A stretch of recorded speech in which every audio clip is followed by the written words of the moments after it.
Welcome to Everything in Particular, Puraka's audio blog. So I'm Ansel, and I'm the CEO and co-founder of the particulate mask company, Puraka Masks.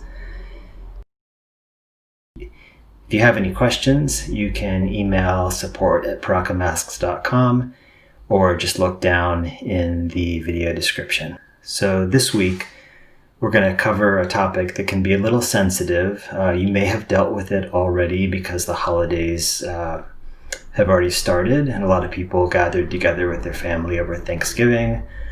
But even if you didn't, then just because people are moving inside more often, there's less opportunities to get together with people outside. I think everybody is a little more concerned about this topic. Today, I want to talk to you about masks that don't work. The vast majority of the masks that are on the market today are not really doing anything in terms of protecting other people. I'm not going to get into why that is. It's already controversial enough that we would wear masks, but as a society, it's really important for us to recognize that our individual actions can impact the lives and the health of the people around us. And so let's start with that as a premise. The premise is that we want to do everything we can to keep people around us safe.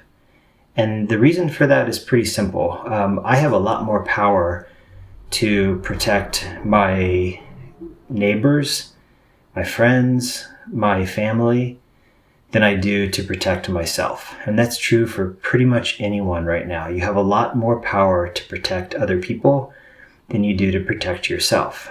And one of the, let's call it hidden irony, or one of the things that I don't think it's talked about enough being in the mask business, is that there's a growing consensus. First of all, let's just get this out there. There's a growing consensus that the coronavirus is spread via aerosols.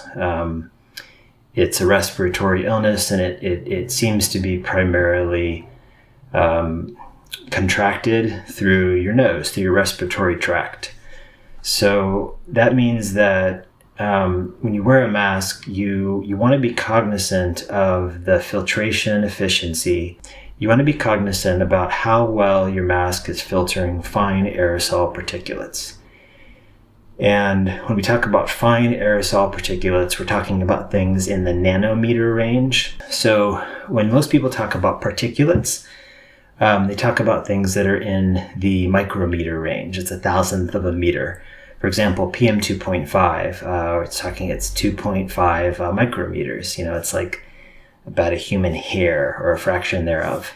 In the fine aerosol world, when we're talking about fine aerosol filtration, we're talking about things that are in the nanometers. 1 nanometer is 1,000th of a micrometer, so it's much, much smaller. The coronavirus is about 100 or so. The range that is really relevant for fine aerosol-based transmission, from the research that I've read, seems to be less than 300 nanometers. So you're just a little bit bigger than the size of the coronavirus itself, but you're a whole lot smaller than pretty much anything that a spandex or polyester or any of those really breathable masks are going to be able to filter out. And as somebody that has been studying this for a while, I think it's really important that people understand that, generally the masks, the so-called masks that are the easiest to breathe through are easy to breathe through for a reason. They're easy to breathe through for a reason. And that reason is that they're basically they're a physical barrier, but they're not an electrostatic barrier. What an electrostatic barrier is a barrier that is capable of not physically blocking the nanoparticulates, but attracting them with static electricity, almost like gravity, except they're not going to circle, they're just going to get sucked in. The moon circles, the earth circles, things attracted by static electricity get sucked in.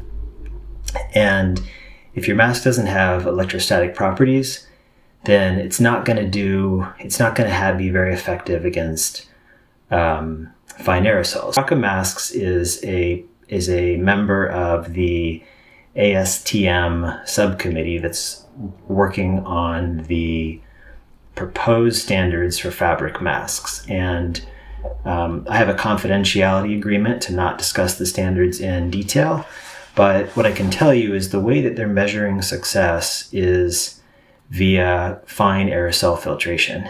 So the masks that don't have any impact on fine aerosol filtration, basically the spandex masks, the acrylic masks, those gaiters, they tend to be 0%.